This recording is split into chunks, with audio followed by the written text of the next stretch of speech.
This special panel, American Democracy Project, asking the question about what is our university for? And I got an email today and said, from somebody asked, well, what's the answer? You know, so that's all for the folks here to provide or at least to suggest. And so we want to welcome you all. I had somebody who's better at calligraphy than I am put on the board the Chinese words for characters for crisis. If we can agree that we're in a crisis mode in our state or maybe our university or maybe our planet. And the two characters are danger and opportunity. I think that might be a good way of beginning to think about things, that it reminds us that in times of uncertainty or insufficiency, they also bring with them the opportunity for asking tough questions.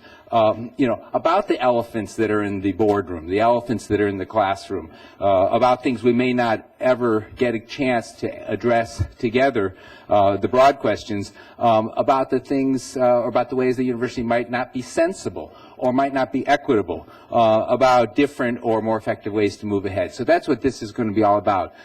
And I'll turn it over for some introductory comments to Johan Neem in history, and then introduce the panel and very briefly the format. But it's going to be very participatory, and everyone here is going to be asked to contribute as much as you can. Thanks. Thank you, and thank you everyone for coming, and thank you especially to Ann Carlson and Steve Vanderstay in the Vice Provost's office for helping sponsor this, and the ADP Steering Committee. So as James said, this panel was spurred by a very important question. What is our university for? What is this university for? We actually thought about it on the steering committee last year before the economy fell apart. And so it was originally spurred by the fact that there's a lot of local changes, new president, new provost, new deans, and of course there's a lot of changes in higher education nationally more generally. And the economic crisis and the budget crisis have in a sense just made the question even more pertinent. I want to try to provide a little bit of context. I know better than to try to answer the question, because we're going to get 6 answers at least, but hopefully something even more than that, and we'll leave it to everyone else to figure out what we actually said. But I want to start on the bright side. More and more Americans are attending college. This seems to be the goal of state policymakers, of President Obama, of ordinary people. More and more people are attending college. More and more minorities are coming to college. And compared to 50 or 100 years ago, even though we have a long way to go, more and more people from disadvantaged backgrounds are getting into college. And Western stands for many students as a real site of social mobility, and that's a real good. And it's also a place where students can have some real opportunities for intellectual growth and discovery. And so I think that there's a lot of excitement at Western's campus. But I think changes also should raise some questions. And I want to raise 2 specific questions and provide some context for them in relation to what the university is for. The first question, and for those of you who know me, this may not be surprising, is I think it's worth asking ourselves, is the foundation of a Western college education, perhaps more generally a college education, still in the liberal arts and sciences? And the reason I ask this is that I think that the liberal arts education, which had long forever been the core of college education, was also the core of education at a time when college was the preserve of a wealthy elite. And over the last 100 years or 50 years, there's been a lot of change. One change that's been dramatic has been a change in the faculty. The rise of the PhD and specialization has created a faculty that is increasingly committed to teaching and research in specialized areas. But the liberal education mission was always a mission of generalists. So one of the questions we as faculty must ask ourselves is, if we are committed to the arts and sciences, how do we think about it when so much of our time is devoted to creating majors and less to general education? And the reason this is important is if we can't answer that question as faculty, it opens the door to mission creep when we ask, what's this university for? And the university is facing a lot of pressures from the private sector to create programs for specific jobs, and increasingly, in part because of a more diverse student body, there's a tendency and a desire to have college produce clear vocational or technical outcomes. So students and parents and policymakers have their own demands put on the university, and I think that faculty should also think about, if we want a liberal education, what do we mean by that in an age of specialists? So that's one question I would ask, specialization versus general education. Another question I would ask is, as Western expands and as college education more generally expands, is there something distinct and special about the undergraduate college experience at Western? Often policymakers are talking about a K-16 system as opposed to a K-12 system. And this goes from President Obama on down. College is often seen as 4 more years. And students start increasingly to earn college credits before even coming to Western. Running Start, for example, allows high school students to earn college credit before coming to be part of this 4-year experience. More and more students have AP credit.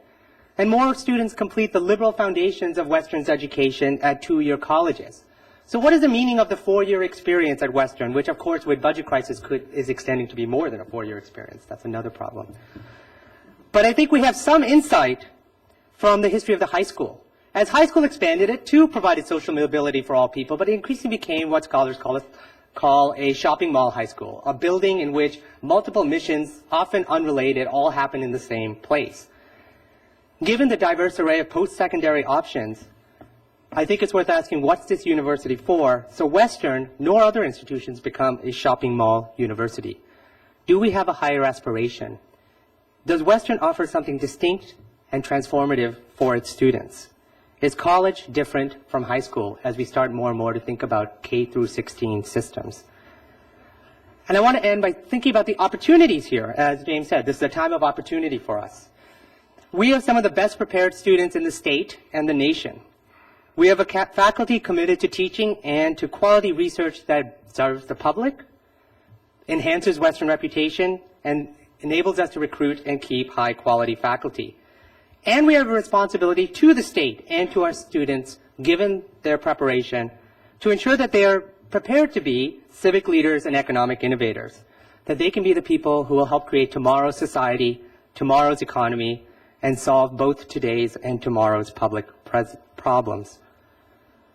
Western has become what President Shepard calls a destination university, and I think that is not meant to be a resort, but rather somewhere where people come from around the region and even beyond. How does that affect its mission? How can we take advantage of the fact that we have a committed faculty and some of the best students and try to ensure that we do not just become a shopping mall university? I think we can be ambitious because of the faculty's commitment and the high quality of our students. But I think we also need to think about then, what is it that we are here for? So thank you all for coming out. Thank you for the panelists for agreeing to answer that question. I'm going to avoid the question and sit down.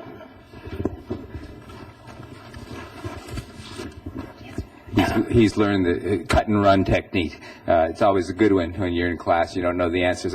Well, that's a good question. What do you think about that one? You know. So, okay. Thanks, Johan.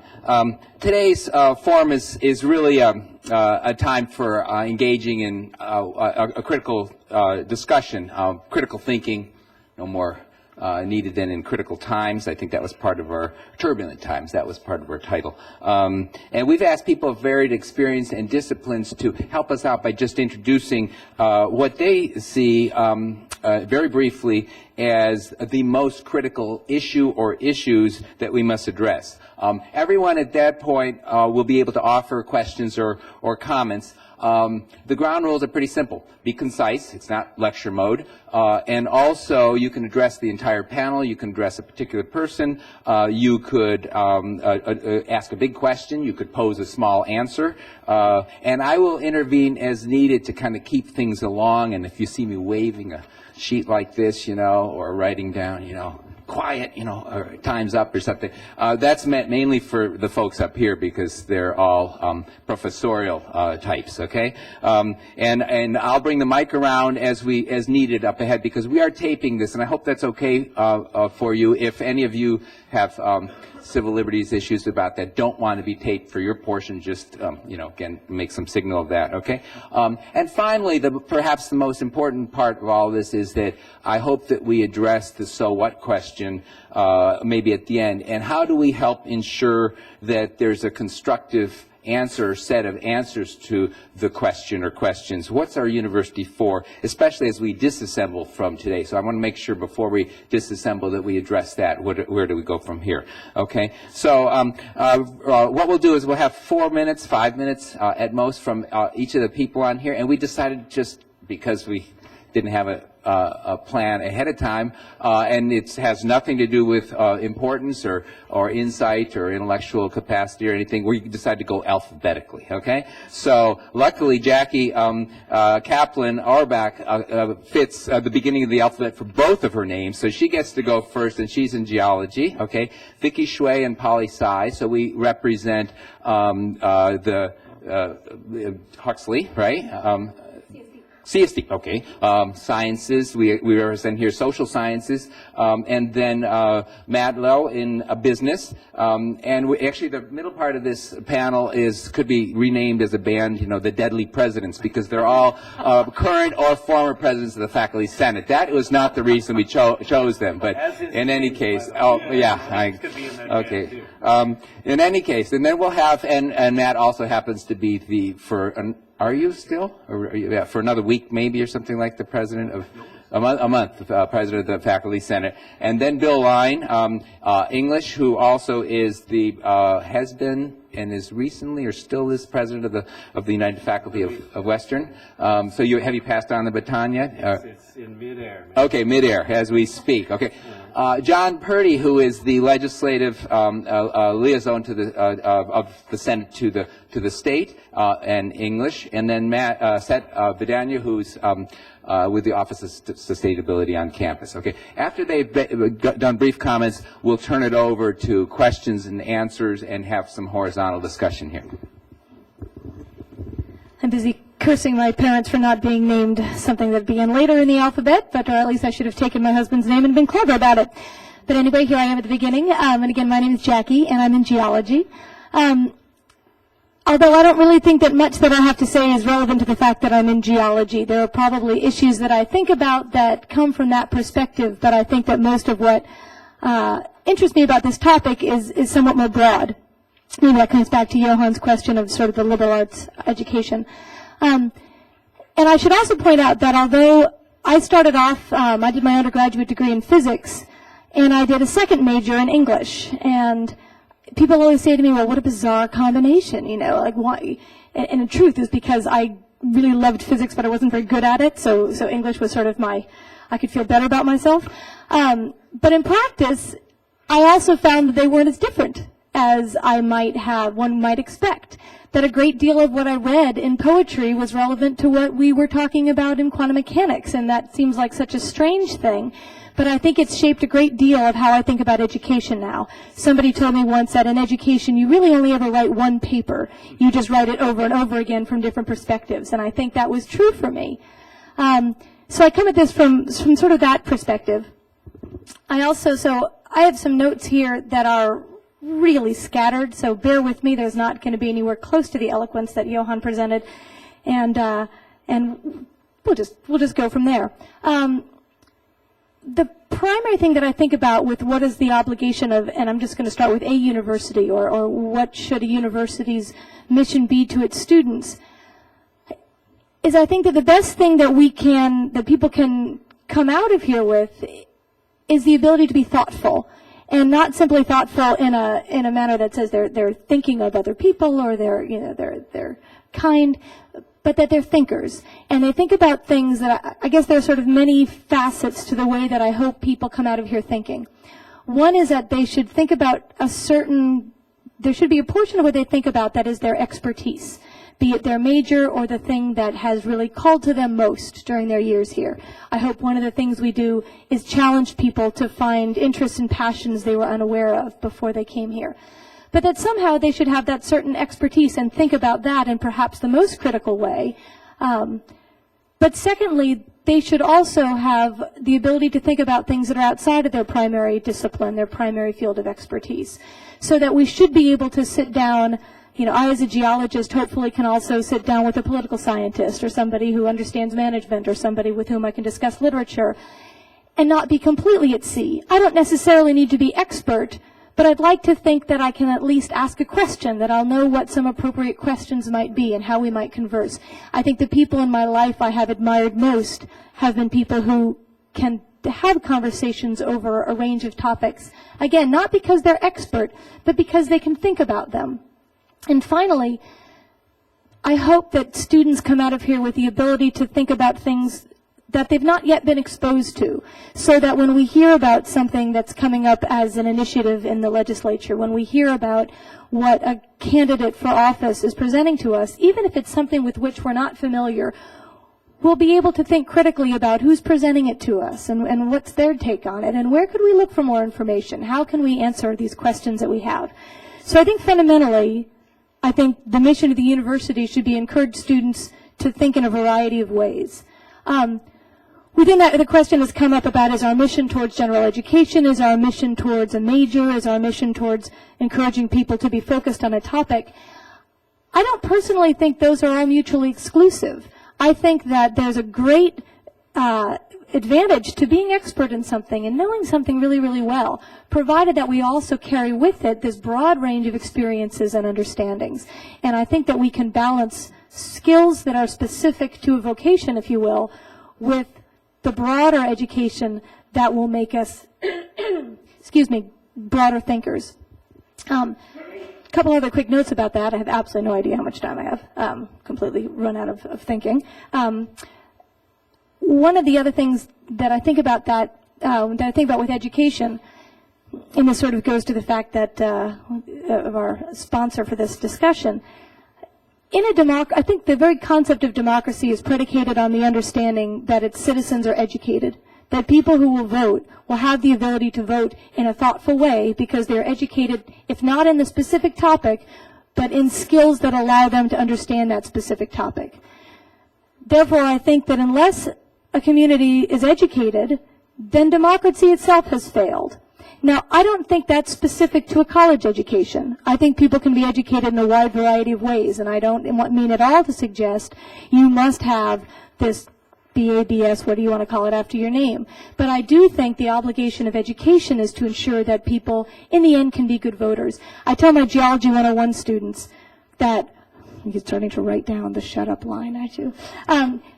In my ideal world, they would all become research geologists and geophysicists who would have cover articles in Nature, and in practice that's not going to be true. So I hope that they all just really love geology and take more classes, and I know that's not going to be true either. And then I hope that maybe they'll be able to read this science section of the New York Times. And if they can't do that, at the very least, they won't buy a house in a floodplain. Those are all the various levels at which that knowledge is relevant. Some involve their being expert, some involve their simply being smart. And the final little thing I want to put out as I was thinking about education, I think many of the people that we admire in really sort of a global society, the people who we consider our great thinkers, are often people who have a very wide range of expertise. We think about Einstein, and of course we think about physics. But Einstein played violin, not terribly well, but he played violin with great passion. And some of you may know that he was, when Israel first became the state of Israel, he was the first person offered its presidency. That wasn't because he was really good at math. In fact, frankly, Einstein wasn't that good at math. Einstein thought outside the box. It's why he was brilliant. What I think is that the thing that makes someone a great thinker is often the many different ways in which they can think. And I guess that's what I hope our mission should be with respect to encouraging our students to think. That's where I'm going to stop. Yeah. Should I just start? I'm Vicki Shui, and I represent political science. And I was told that I was supposed to speak in part on behalf of humanities and social science, which I found incredibly daunting, and I'm kind of glad to have the task narrowed. I don't have something short and snappy to say, and I had a fantasy that I would have this polemic that I would talk about for 4 or 5 minutes, but that didn't happen. What I did do, because I think this question is incredibly important, and I liked the aggressiveness of the question. What is this university for? I read a lot, and I thought a lot, which is in my training, but it was also the case that I had no answer and I had no resolution. And so all I'm going to do really is kind of take you through my thought process, which is to say, especially as a political scientist, or a political theorist. There are people in my department who would not call me a scientist. As a political theorist, there's a stock answer that comes about the usefulness of the university and about the usefulness of education. And that is, as Jackie pointed out, education is supposed to be a contributor to the shaping of citizens. For Plato, it was education and the idea of the good, so that you could have the good polity, the virtuous polity. For Dewey, much, much later on, democracy, in his estimation, was to be born anew every generation, and education was the midwife of democracy.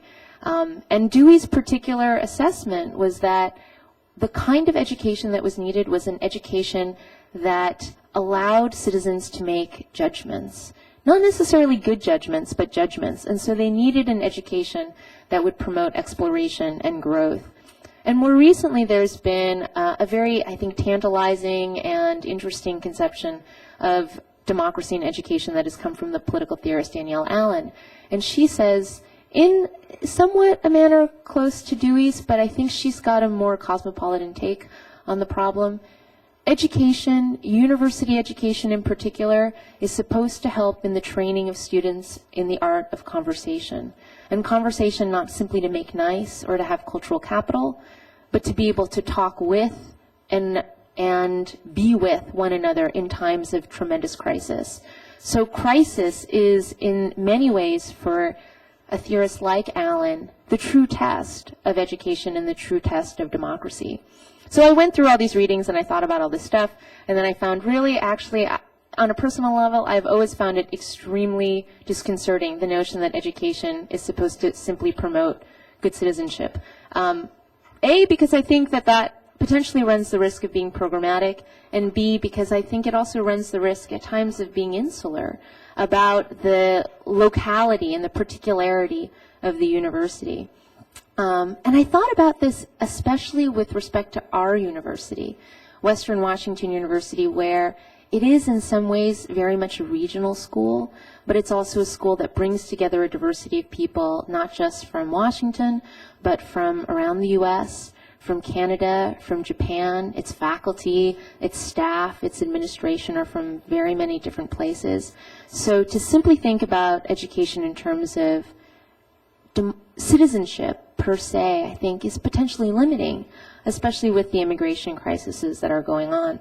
And the other thing that I thought about is that one of the things that's unique and special about the humanities and social sciences is that both disciplines, both areas of scholarship and research and thinking, although they are different in many respects, share a common interest in figuring out what the human being is.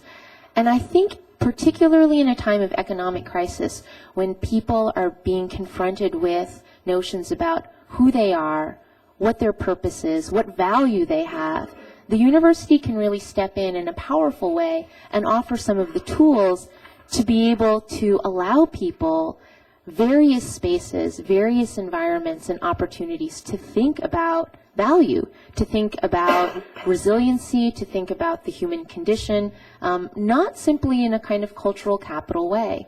Because I looked, and this issue about the value of the humanities and the value of the social sciences has cropped up over and over and over again in the 20th century in particular, especially since the 1970s. And scholars have really tried to respond in a number of ways.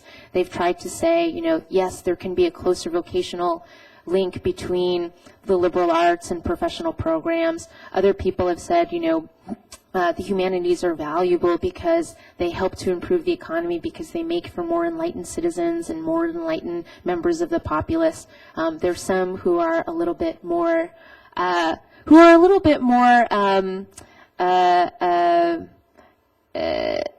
idiosyncratic, who argue that the humanities should simply be studied in and of themselves. But I think, particularly in this time of economic crisis, the core mission of the humanities and the social sciences, this real assessment of what it means to be human, what it means to have value, to think about yourself and others in terms of humanity, is extremely important. And one of the reasons this came through is because I looked at a lot of the HEC board materials, and especially at a lot of the feedback from people in the community. And it struck me that while there were many, many students, many members of the community, many businessmen and engineers and various kinds of people in the community who wrote about the need for better vocational training, better, better skill sets so that people could achieve success, there was also an incredible amount of emphasis on the university needing to be accountable to its community, the needs of its community, the importance of access for diversity of students who are not just younger, but also working mothers and working fathers. And I kind of thought, instead of having a stock answer to the question, what is this university for, this crisis is an incredible opportunity to embrace complexity and flexibility, to think about specialization in new ways, not simply in terms of the stock academic conceptions of specialization, but to think in terms of more problem solving, and also to challenge the humanities and social sciences to be more accountable to self-reflection and to challenging conceptions of usefulness and practicality. So I'm going to end there. Thanks. Just a technical question. Can we just use the table mics, or do we need to use the big rock star American Idol thing here? Can anyone hear me if I talk like this? Excellent. Let's pass this off to James. Of course, now when I tap my pen, you'll hear that. I'm Matthew Liautroth. I'm a professor in the management department in the College of Business and Economics. From what I understand, I was invited because I'm the current faculty senate president, and I was also asked to speak on behalf of the professions, which I thought was an interesting point for me to take, and I can elaborate a little bit more on that when I talk specifically about the professions. I wanted to talk first about what the university was for, though, and then talk specifically about education in the professions and how that relates. I was very much shaped by a book that came out in 1991 called The Good Society, and by Bella Sullivan and a couple other authors, and I'm five faculty at Berkeley. I was talking about building the good society and what we do to create that good society. And I was formed by that. It was early in my graduate school career, and so I really view education as creating the good society. That higher education, our role is to be a social institution that is an underpinning of that good society. And so when I hear other people, other players from other social institutions saying that we're obsolete, it really makes me wonder where they're coming from. When a state legislator says that higher education in this state is obsolete because it can all be delivered online, or you could get those course syllabi from MIT for free, as my friend Bill was talking with me about yesterday, it makes me want to turn around and ask that legislator, well, you know what? You're obsolete then, because we have a constitution. It was written more than 200 years ago. What do we need more laws for? You're a social institution. You adapt and evolve as society adapts. So does higher education. And our role is underpinning the creation of the good society. And if a legislator can't get that, they don't know what they're doing, let alone what we're doing. And so one of our first big challenges is discussing that with the public, with legislators, about what it is that we do. Our responsibility doesn't just end at the campus's edge. And it is very easy for us to say, I teach this class, and then my students leave campus, and that is all the responsibility I have. I write some papers, I send them off by email, and they're read by others, and they educate their students at their campuses, and we never have to worry about the real world. You know, this is a big, criticism that we get. And so one of the challenges we have to constantly think about is we are not, the joke we have in the College of Business and Economics, we're not Bellingham Business School. The role of Western Washington University does not end at the Chuckanuts or at the Canadian border or at the Cascades or at the Straits of Georgia. We have a role in all of society, not just in Western Whatcom County. We're a continuous presence in this social dynamic that's continuously evolving. And how we engage in society needs to change with that evolution. Part of part of our role is to champion the value of education and of using that education every day. So in pushing into our students the importance of using that education, not just taking it and kind of letting it sit on the back shelf and someone 20 years from now saying, yeah, I was a French major. But why were you a French major? Why was that important to you? What did you gain from that experience? A lot of times our students leave college and they think about jobs and they don't encompass and incorporate all of that into who they are. And that's a big challenge. And we need to take that next step, not just educate in our discipline, but educate about how our discipline ties to that good society, how our students can be agents of change. Western has a slightly different take on how we do professions than other schools that have professions in their general education. A quote from Thomas Friedman, author of The World is Flat. Encouraging young people early to think horizontally and to connect disparate dots has to be a priority because this is where and how so much innovation happens. And first you need dots to connect. And to me that means a liberal arts education. Without having those underpinnings, you can't be innovative. You can't engage in a profession. Having a profession without a liberal arts education is educating someone for something very narrow in a society that is constantly changing. You have not given them the understanding about how to evolve and adapt and be a part of that great society. Students come to Western as Western students.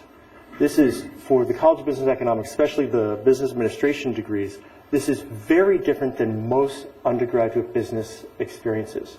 For most undergraduate business schools, students apply directly to the major. So they come into the university as a business administration major. They do all their common core requirements in that College of Business and Economics, or whatever it is called at that particular institution. They don't gain the general broader experience. This is how it happens down the road at the University of Washington. And their applications to their College of Business are down 20% this year. How do you adapt when all of a sudden 20% of the students aren't interested in you? You're obsolete. That's very hard for a business school to deal with because they see themselves, or we see ourselves, as the driver of this connection. On the flip side, something that we have direct admission to for a degree at our university is music, a classic liberal arts. And yet still, students in music take our general university requirements. So we're a very different type of school. Students come here and figure out what it is that they want to major in and how they carry that forward. So our challenge is identifying appropriate professional programs. We don't want to have something so narrow and so specific that it becomes obsolete. So having the strength of the liberal arts core underneath any type of professional program we envision is key to the success of that. And that, I think, is what makes Western very different and very unique among most of the alternatives that students have when picking a university. And I'd like to close with one short sentence. This is from Peter Drucker, who's a somewhat well-known management theorist or popular management press guy. The most vocational course a future businessman can take is one in the writing of poetry or short stories. Okay. Well, on that note, as the English professor, I want to stay pretty far away from poetry and talk about how we're perceived and how we perceive ourselves. When legislators think about higher education in this state, the first thing they think about is UW because that's the big elephant in the room. The second thing they think about is community colleges because every legislature has one of those in their district. We are always at the back of the trough when it comes to higher education in this state. And we proved that in the last legislative session. Higher education in this state took some of the biggest cuts in the nation. And four-year higher education really took the brunt of that. Two-year higher education took about half the cuts that we did. If you look at the budget as in terms of who won and who lost, the people who lost the most in this state, in this budgetary environment, are the 6 four-year higher education institutions in this state. At the end of this biennium, 4 out of those 6 institutions will, for the first time be funded primarily by tuition.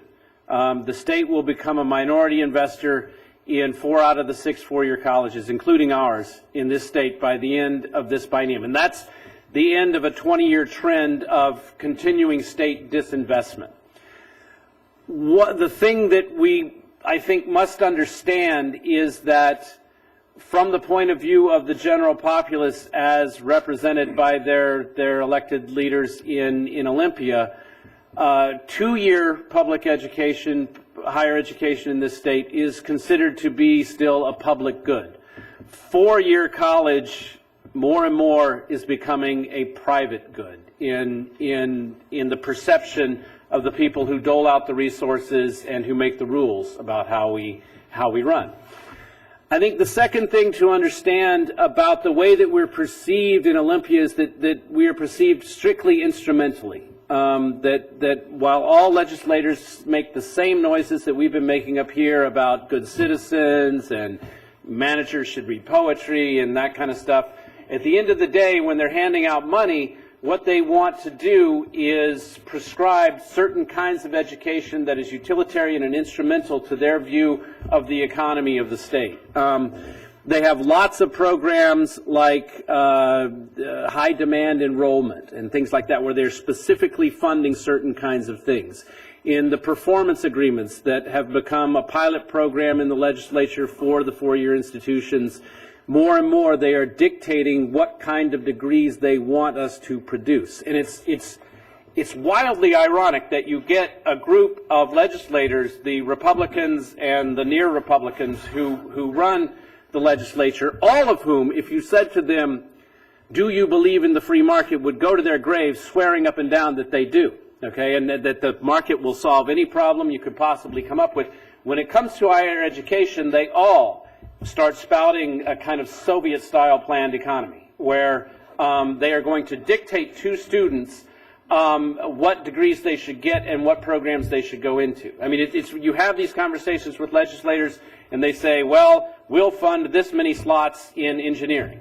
And I say, well, okay, what if a student shows up and when they're a sophomore, they decide they want to study sociology instead? You know, are we supposed to kick them out of school? What should we do? But that more and more and more is the way that the people who control our resources perceive our institution.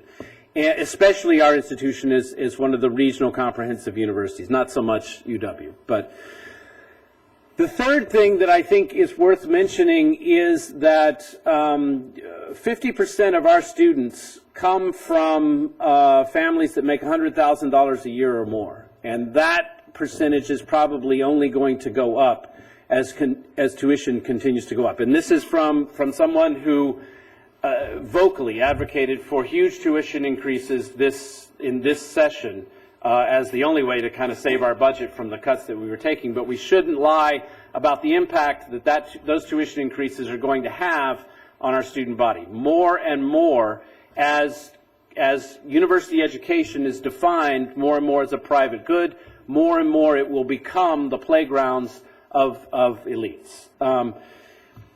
That's the way that we, I think, need to understand ourselves as we're perceived by the public and the people who represent the public and the people who control the resources that fund our university.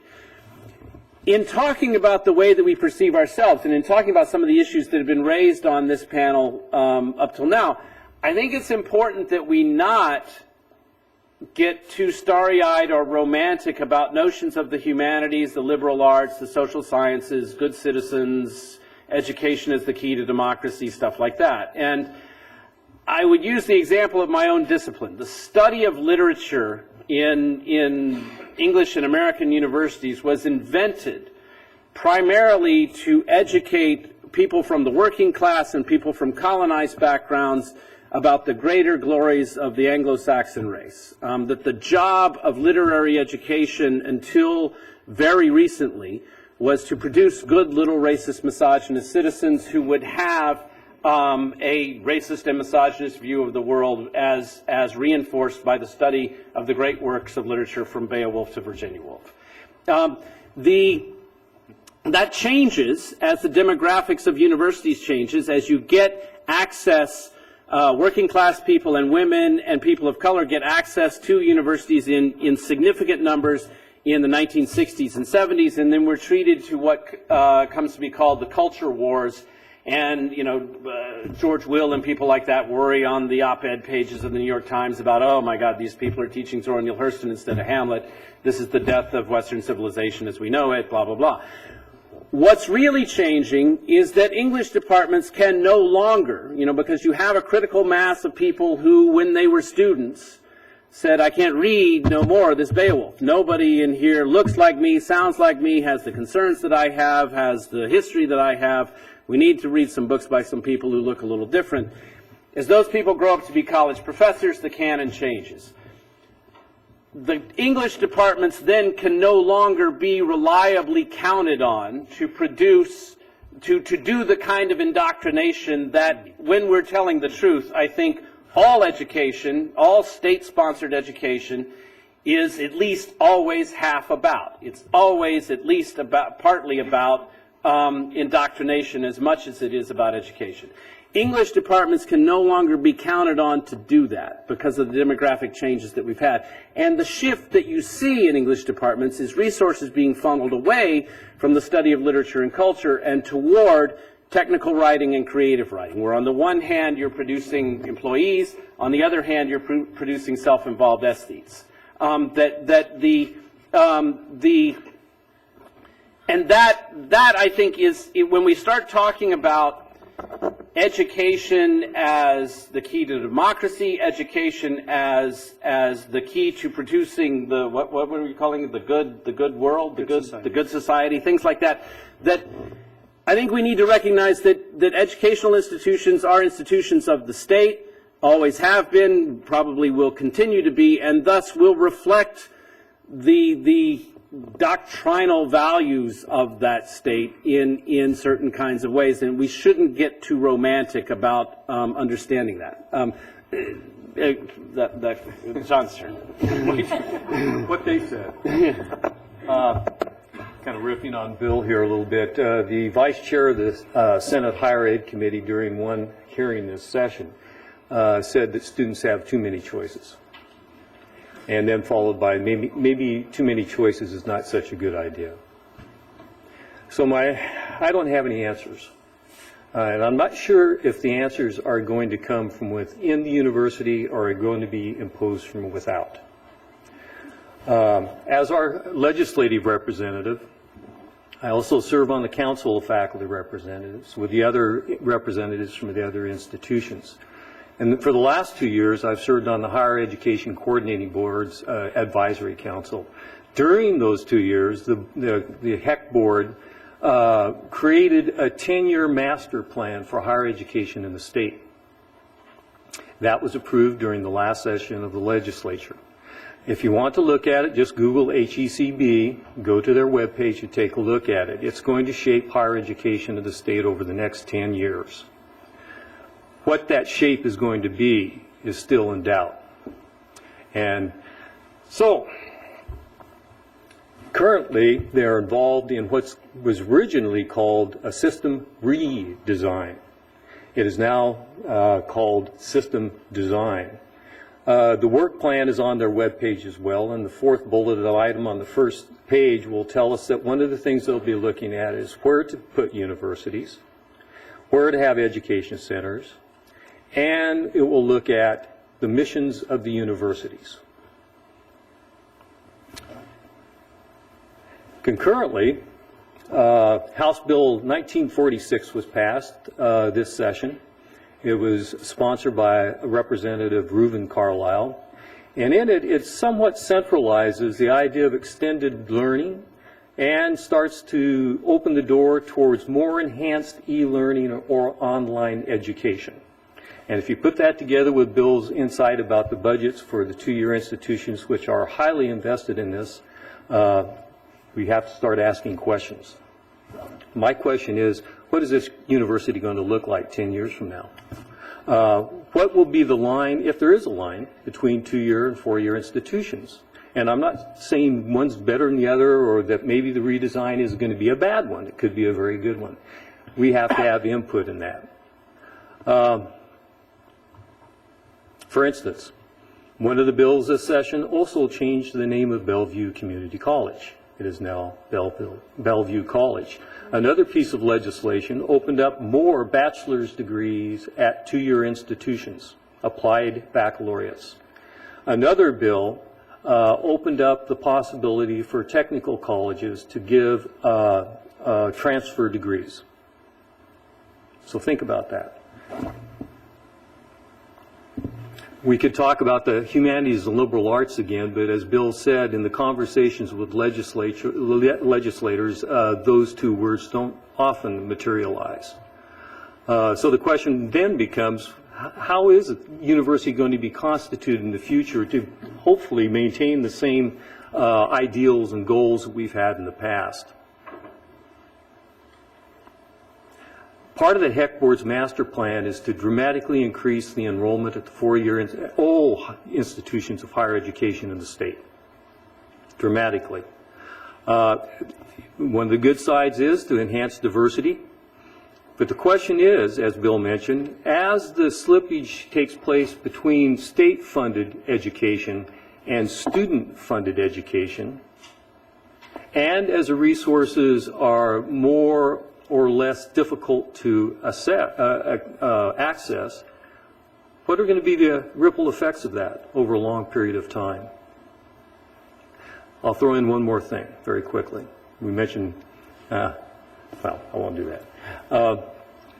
Another thing is, where is the difference between an education at Western and an education at Carleton University?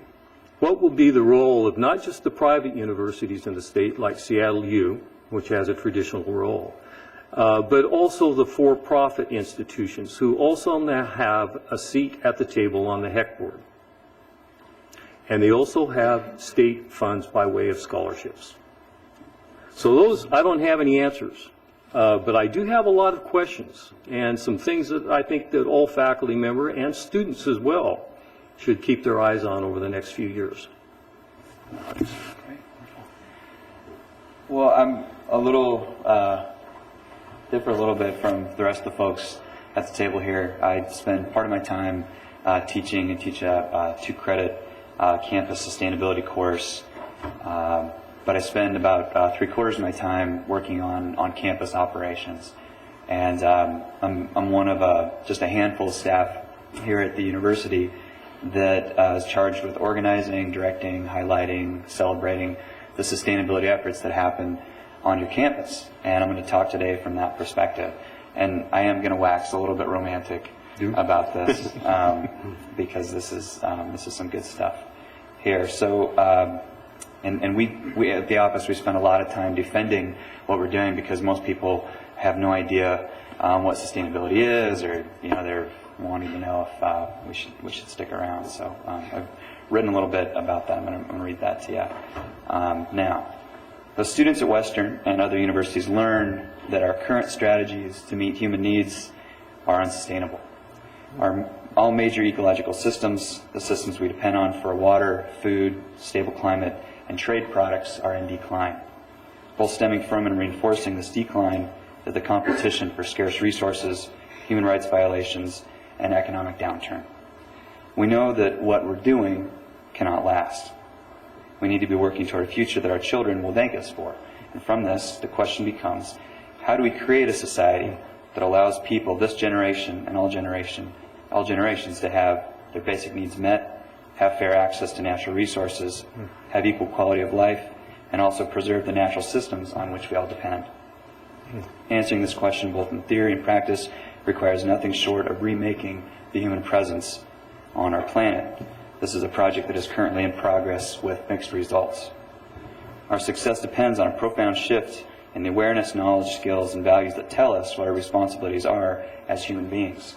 Since the 4,000 institutions of higher education in the United States prepare most of the professionals who develop, manage, teach in, and influence society's institutions, colleges and universities necessarily play an instrumental role in how society defines and realizes its goals.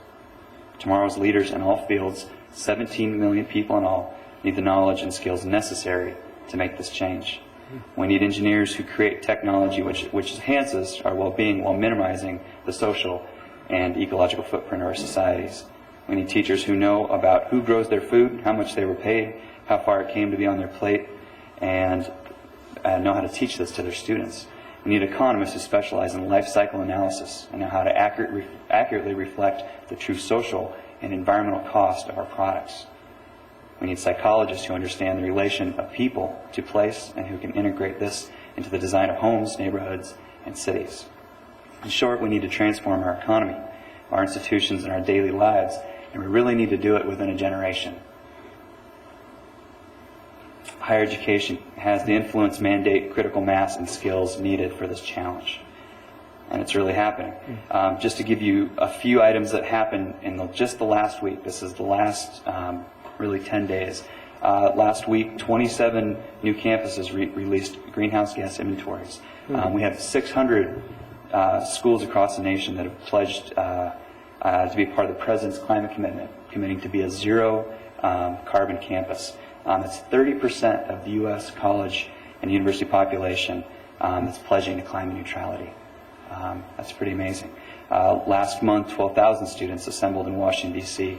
to ask Congress for a clean energy policy. Last week, the University of Illinois at Chicago received a $1 million grant from the U.S. Department of Housing and Urban Development to study the benefits of green housing. Researchers will evaluate the health and monetary benefits when 300 low-income residents move from distressed, unhealthy public housing into green, affordable, and healthy housing.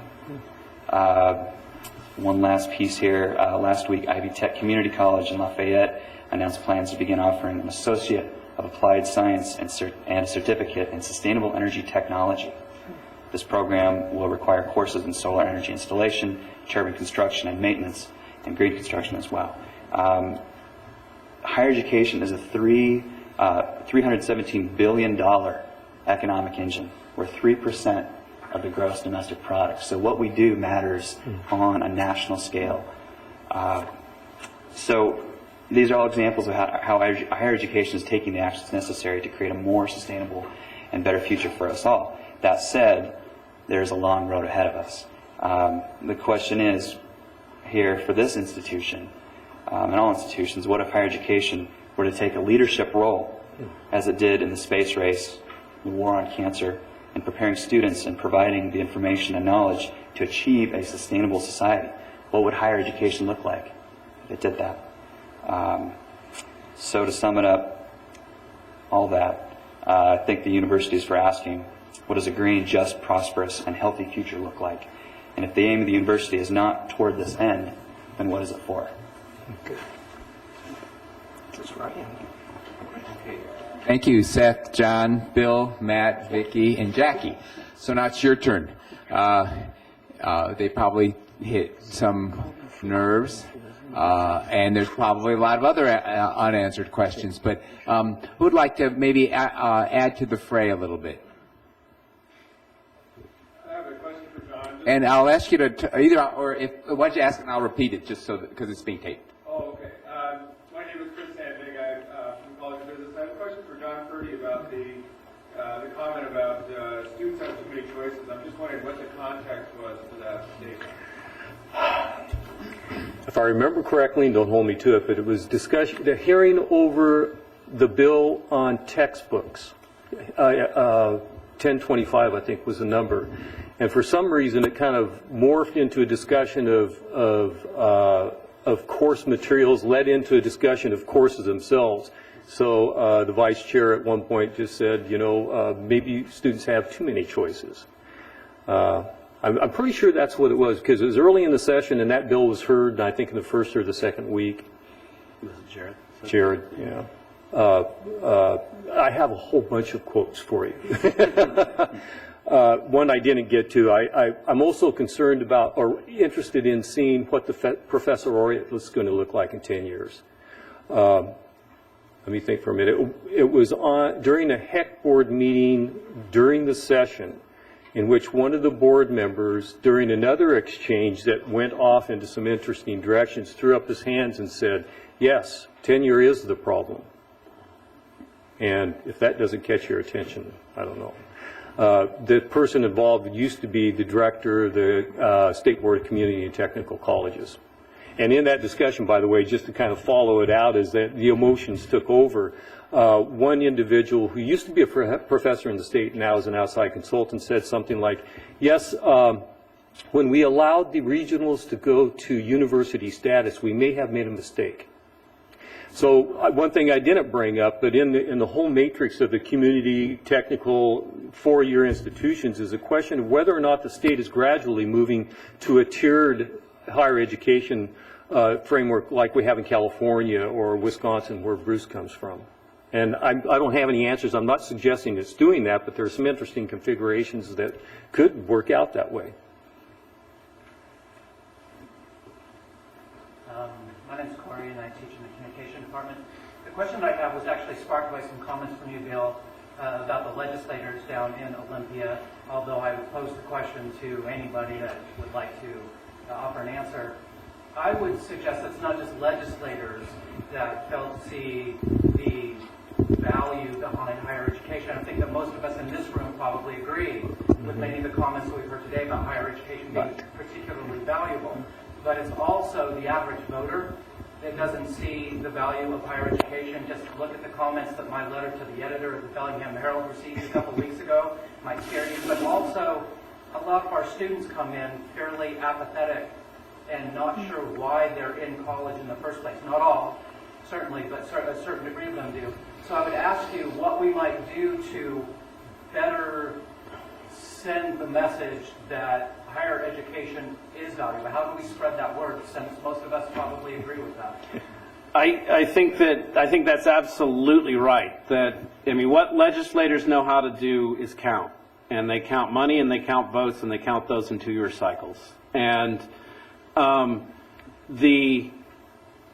your perception, I think, of the general public's perception of what we do is absolutely right. I mean, if we are afraid of the kinds of things that John's talking about, where you have legislators saying tenure, that's the problem, or maybe we shouldn't have these universities at all, things like that.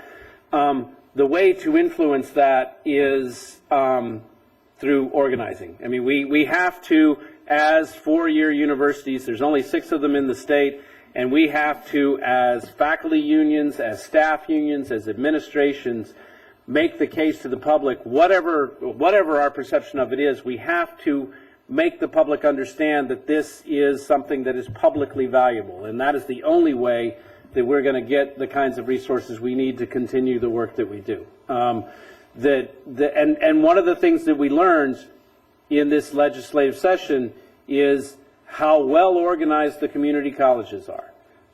They have a central board that speaks with one voice. They have a long-standing faculty union. They have very organized students.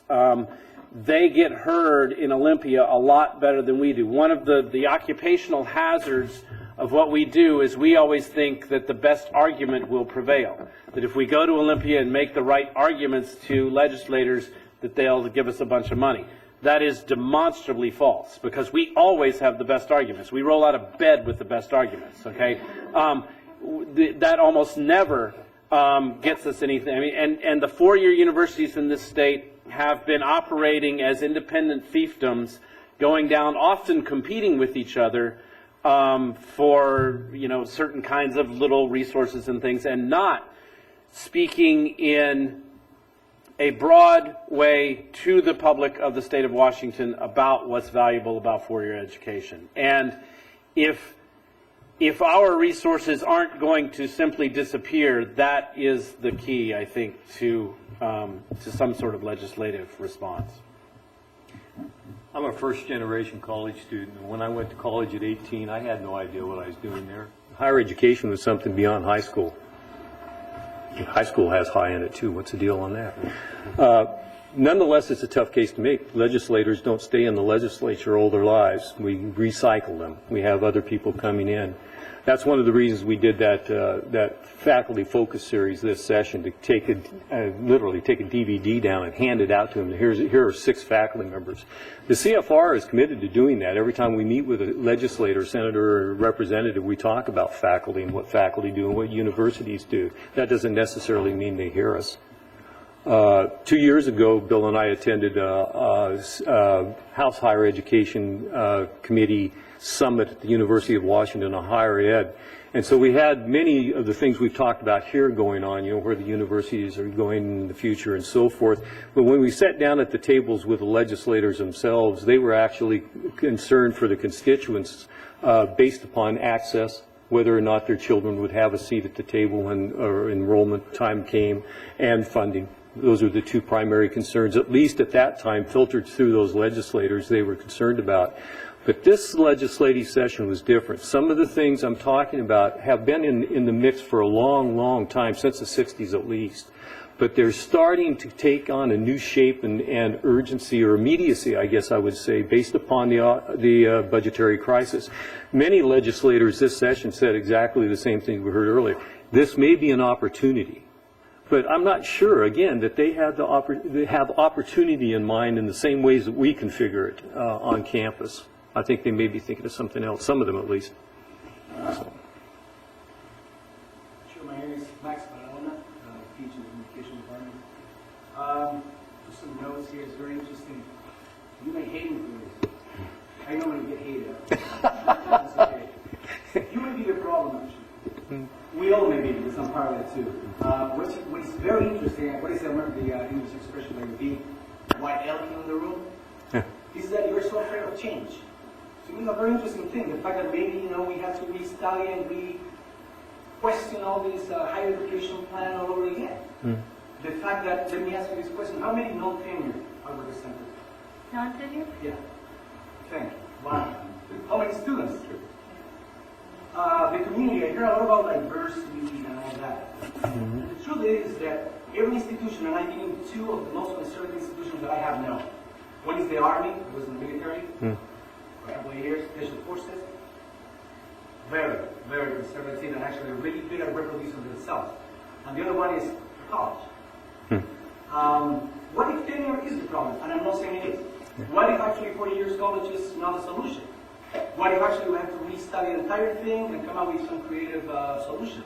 The problem is that we are the stakeholders here. We have a stake on it. So change seems like a big danger. Now, I have less stake than you because I'm not tenure, so I can get fired. That's what I can say this, probably. But I really think so. And actually, we are some institutions that react the slowest to change. We're very afraid of change. And the other thing that, let me see your name, Jackie, very interesting.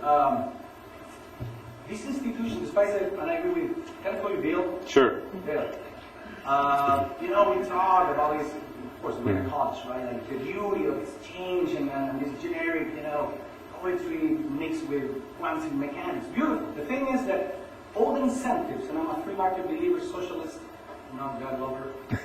I'm a chiller, by the way, so I'm is that actually every single incentive, that's why I'm explaining that the face of I believe in incentives, is put, you get a full incentive and you will know really what is that we're doing to answer that question. And I don't pretend to know the answer, although I may know. But the thing is this, I have no incentive for knowing what you guys do, research-wise, personal.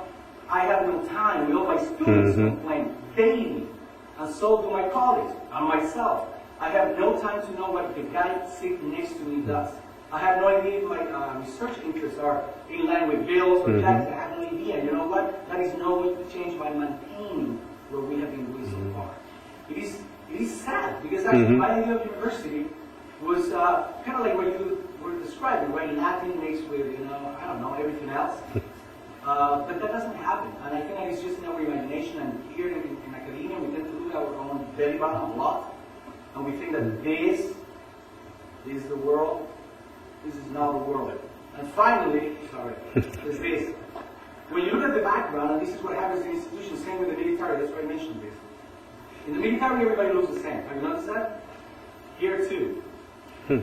There's like the A track. Normally, you know, I went from bachelor's to master's, or you skip master and went to PhD, that's what I know. Nothing wrong with that. But wouldn't it be good to actually add a little bit of diversity, real diversity, which goes beyond the color of my skin, has to do with the background. We are, I mean, we keep saying this, that we want to, you know, like ask questions like this to everybody else, but really, we actually are machines shutting down on anything that doesn't look like myself.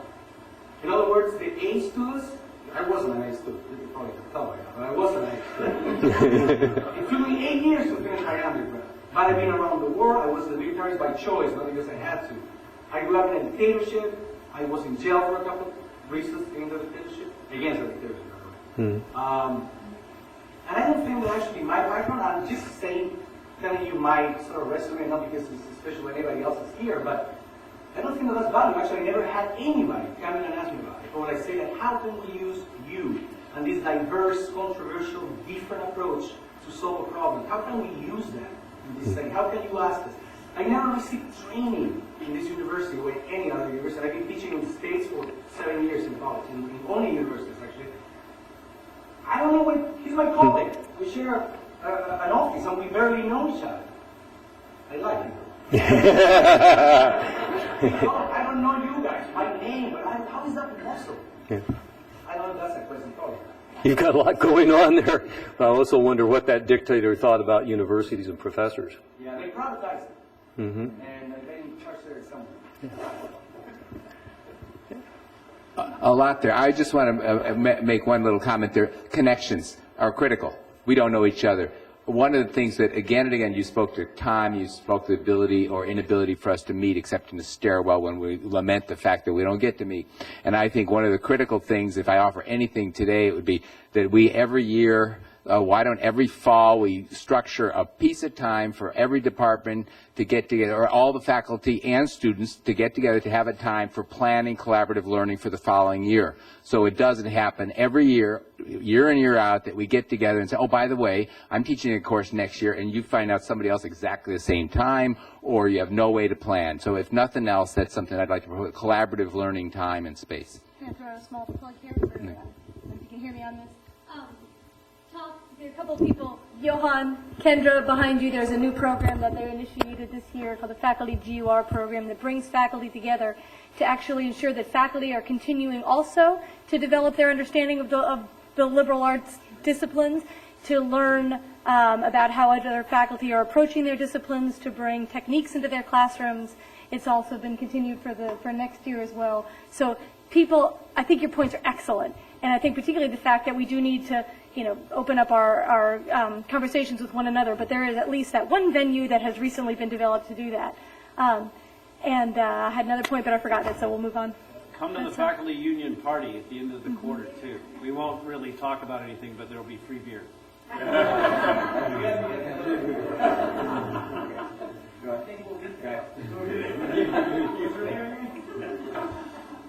a transfer student from the community college system, and I do want to point out, maybe it's because it's smaller, Stephen McMahon, but the faculty there is really like across disciplines. We're great collaborators in my community college, and they put together some really like innovative, multidisciplinary courses that are 10, 15 credits, and brought together some very seemingly unrelated subjects and put together very holistic entry. And I think that's, I hear a lot of talk about how the community colleges are like our competitors. But as a transfer student, my personal path through the community college has really prepared me well for the university here. Community colleges are not necessarily our competitors, but they are a place where the state is educating people. Okay, more than half of about 60% of their faculty are part-time faculty who get paid incredibly exploitative wages. And the place where tenure is going to get busted first is in community colleges, and the effect that is going to have is the decrease in the quality of the education, not because the teachers aren't any good, but because they're going to be doing twice as much work for half the pay. And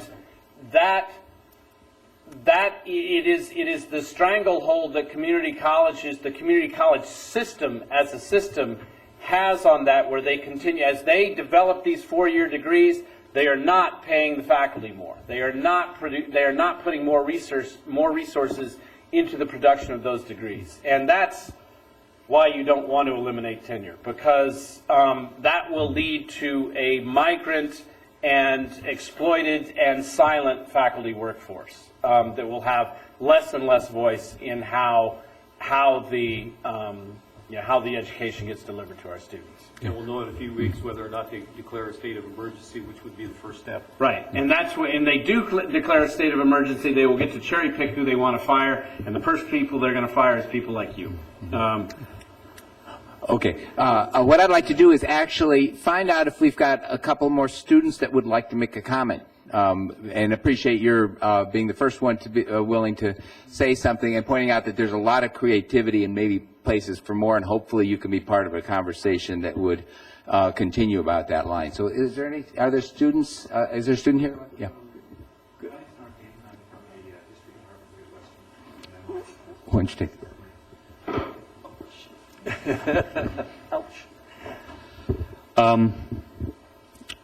What I have here is an excerpt from an article I read a couple weeks back in the New York Times by Mark C. Taylor. He's chair of the Department of Religion at Columbia University. Mm-hmm. Sorry about this.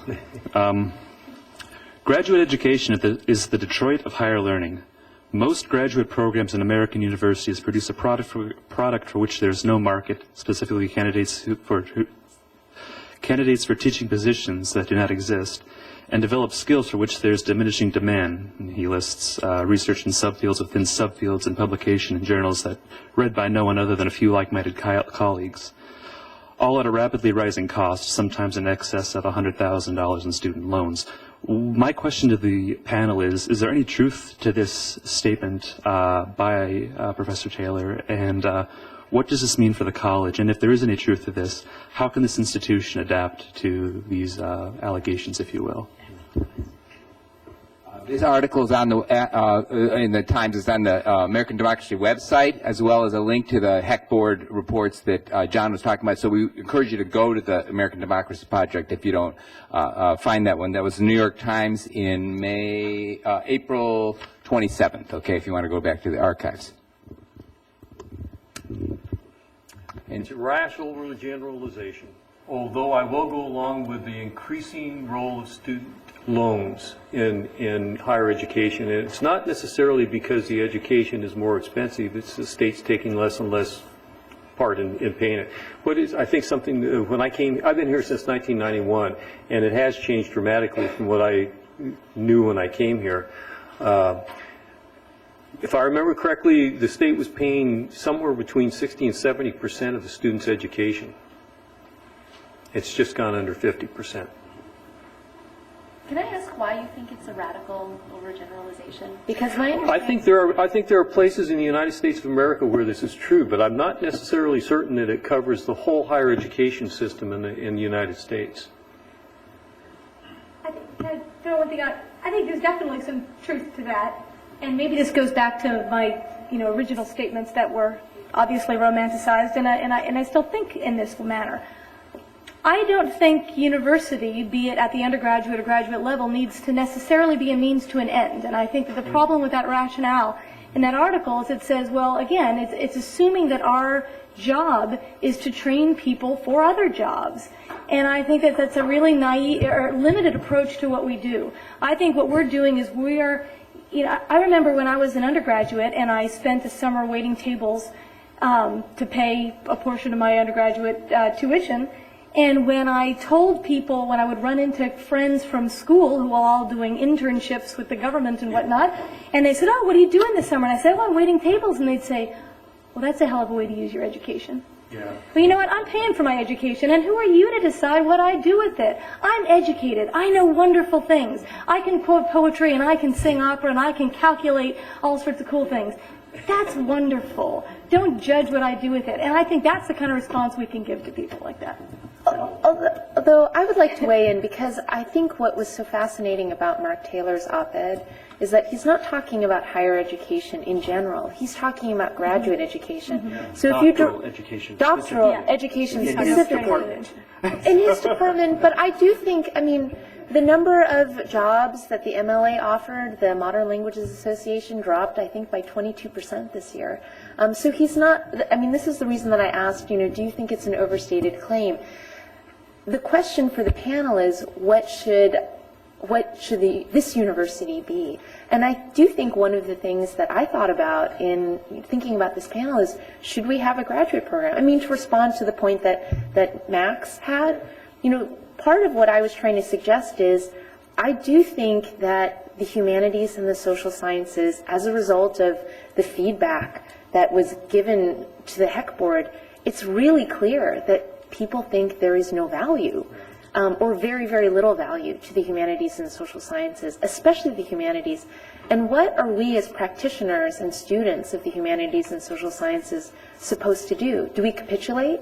And do we try to make our work vocationally profitable?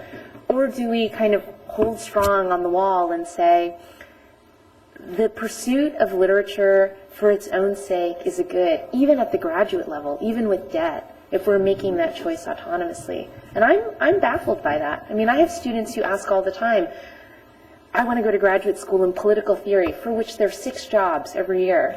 And I feel very uncertain about how to advise students in those circumstances, because I want them to do exactly what Jackie said, follow what they want to do. But I also worry that they will take on 8 years of debt and not have a position. So, I don't know. There's a few other questions, but one thing I wanted to point out about Taylor, he does have a lot of really, I think, pointed kind of suggestions, which is for interdisciplinary approaches, for project or team or policy-oriented approaches, the need to build multimedia into our education, be professionally pragmatic, talks about policy, problem focus, and that sort of thing. So there's a lot in his article that should get us to think whether or not it was directed towards a graduate or not. On that line, I'd like to interject one question to go back to what Seth was saying, because I think it's none of us are blind to the fact that today all life systems are in crisis or decline, and that decline or those kinds of crises seem only to be accelerating. And so I wonder whether or not we shouldn't be setting being radical in our education and setting a radical direction, i.e. going back to the roots, and if so, setting that direction instead of operations that should place Earth at the center of our mission. So I wonder if you couldn't speak to that, or other people to that one as well. Well, I think that What would it need? Yeah, I think there's a couple different ways to formulate a university to have to be incorporating sustainability into its educational mission and practice. The kind of 2 basic models I see are, one, we've got sustainability as a part of what we do. So we do humanities over here, we do econ over here, do the hard sciences over here, and then we've got sustainability. That's one way to do it. The other way is to say, well, is sustainability, one thing we do, or is it the lens through which we look on the purpose of the university? And, maybe that's a big leap to take, but, I ask the question again, if we're not aiming toward, a just and sustainable future for all, then what are we doing? And I think that question can bring up some changes that are necessary in what we do. And currently the default model is, we create sustainability emphases, bachelor's, master's, PhD programs, and we sort of, give people a degree that says to their employer, hey, I know sustainability, but there are problems with marketability, I think, in that. I think the other approach is to have an institution like Western be known for turning out individuals that are systems thinkers, that can think about the economy, social aspects, human health aspects, in everything that they do. That's a longer term strategy, and it's one that necessitates a changing of the culture here. And I'd have to say that, at least from my perspective, being here in an employee capacity for 3 years and being a student for 7 years before that, I think that's happening.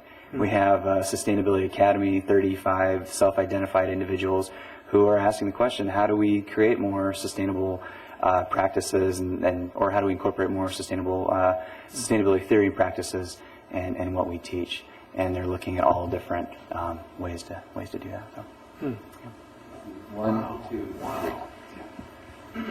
My name is Matthew. I'm a graduating senior supporter from the communication department. I've taken classes for both Max and Corey here, as well as Carmen Werder over there. And one of the main things that I find to be very disconcerting is the amount of dialogue that we have as a campus from students to faculty.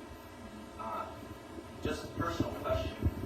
As I've done most of my work around the conference TED in Monterey, California, how many on the panel here have any knowledge of the TED conference? Okay. That right there, to me, is very disconcerting. Using that within a classroom setting has shown to me personally that it expands the amount of dialogue that we can have cross-discipline. The TED conference is technology, entertainment, and design. Right. A lot of world-renowned speakers, people who are very affluent in their fields, who have a lot of ideas. Their slogan is ideas worth spreading. Yeah. And just yesterday, there was a video on impact for sustainability. And the equation that they had was impact is equal to population times influence times technology. And that was in the past that technology was a hindrance or a negative impact on our global community. But they rewrote the equation to be population times affluence of lowercase a. So affluence isn't necessarily a goal or a hint, but rather a lowercase to signify less of a means to ends. Divided by technology, as in the denominator. The second tier technologies, such as TED being a website that we can do these dialogues through, as a denominator times happiness. And I think happiness is one of the main things that our student body is very apathetic towards as an end goal. We don't have the knowledge, we are very apathetic towards there being a solution. We see so many problems and we have so many options that we don't know what to choose from. But we don't even have a venue to speak at towards these things as a collective body. So I am a transfer student here from a community college, and I've also come from a family who is very financially not well off. I've taken out student loans that I will personally be paying those back because my parents do not have the money for that. And knowing that there isn't necessarily going to be a job for me out there did make me very apathetic.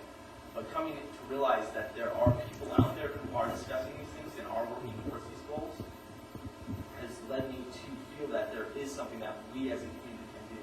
And first coming to the table and discussing these things as not only a faculty but as a student body is very important to come to any type of change which we can make drastic changes that will be beneficial to everyone, not just faculty and not just students. What's your name? Excuse me. Hi. Matthew. Thank you, Matthew. Those are some great points in terms of how do we speak, or what kind of venues might we look for, such as TED, or what are we lacking? And that's one of the questions we posed at the very beginning. Where are we going to go from here? Before we continue that, though, there's at least two other hands. So let's get one over here.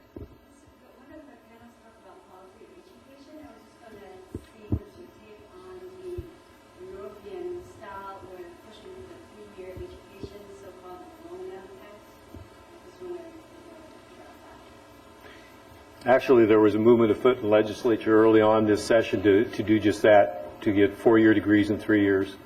I don't know if they're operating out of that same model or not, but it didn't go very far.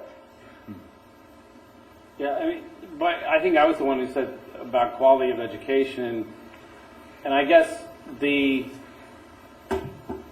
answer that I would give is that education should be like healthcare. In some ways, you want me to be inefficient. I mean, every time the legislature starts talking about, how are we going to produce more degrees for less, I mean, I could sit here and churn out degrees all day long, but they're not going to be worth anything. It's better if your doctor spends 30 minutes with you rather than 3 minutes. It's better if I have 20 students in my class instead of 100.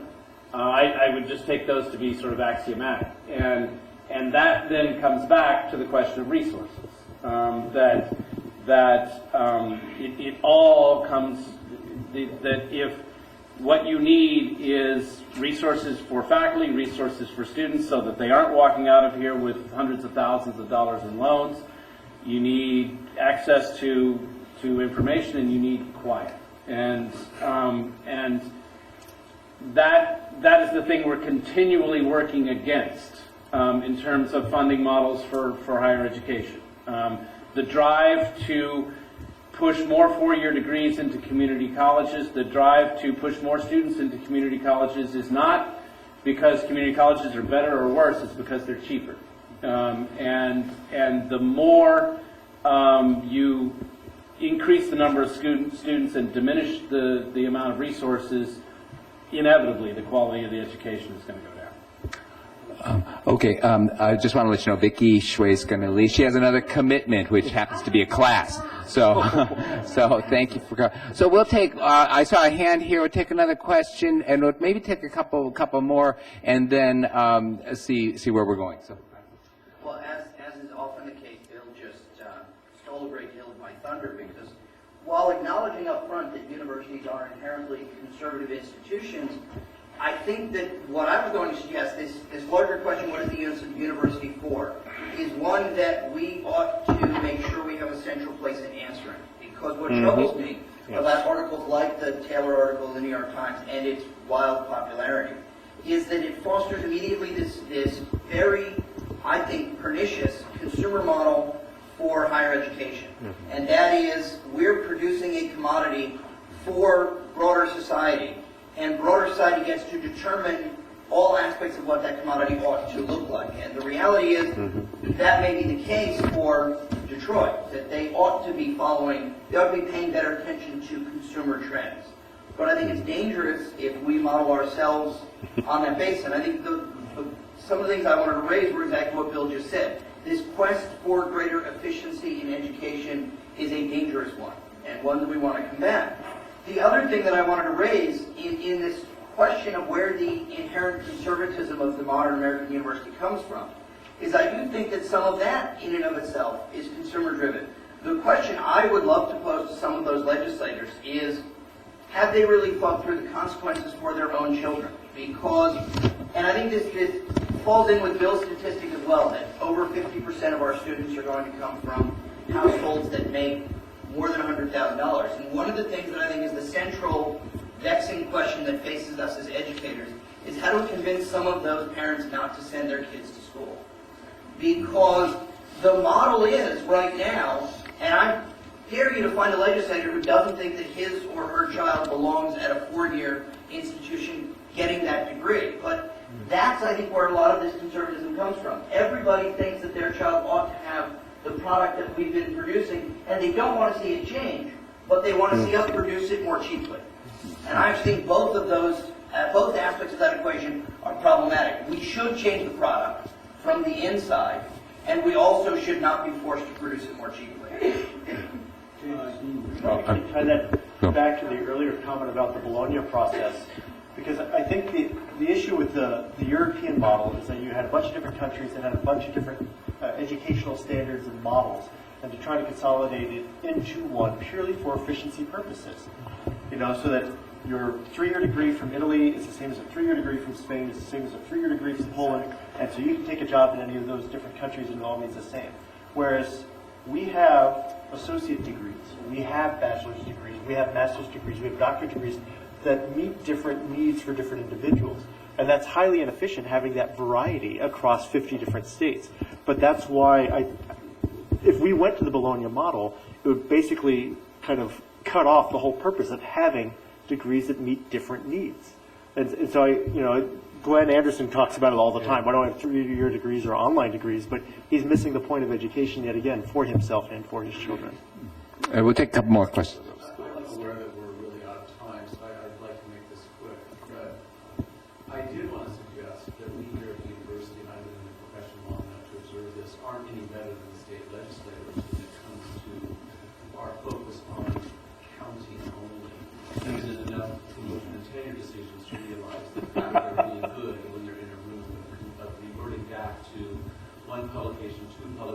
3 publication more, 5 publications, 6 publications, 7.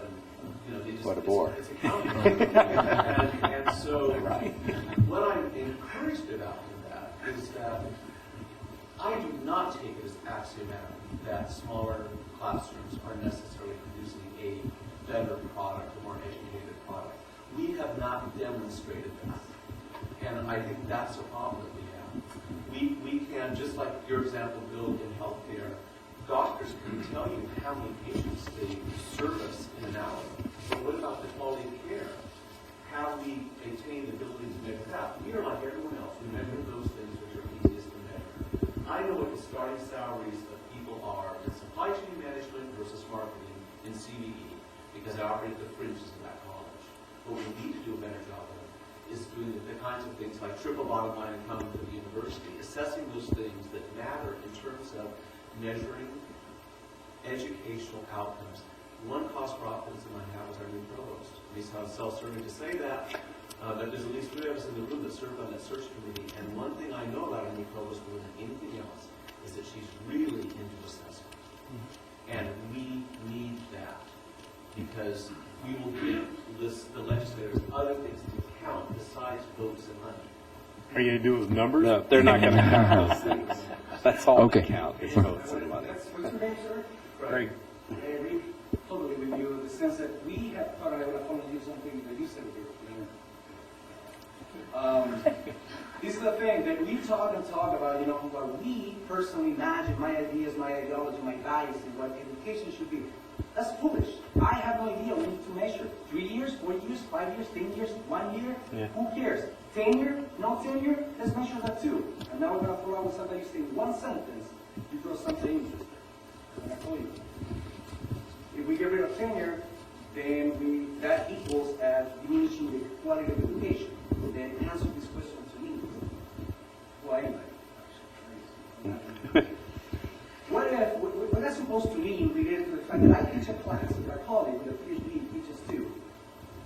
Because as long as, as far as I know, nobody told my students that my class is going to be slightly worse than the way that my colleague is teaching. And they're paying exactly the same amount of money. If he teaches a class, so I teach a class. That's his story. That's number one. Number two, what is your name, sir? Steve. Yeah, I told you I'm a free market believer. It's funny that we're even discussing the idea that we're going to decide what the students, which are actually the ones that we're caring to, are going to choose. We have no control over that unless we do what you were saying to the Soviet managers. That's what the legislators want to do. Yeah. Because really, unless we do that in comments or like this, they're going to decide. So if they don't like my university, they're going to go to the next one that offers whatever they consider best. Best education, easier education, I don't know. So we have no control over that, except for trying to tune up with what are their needs. Also, what are the needs of the market too.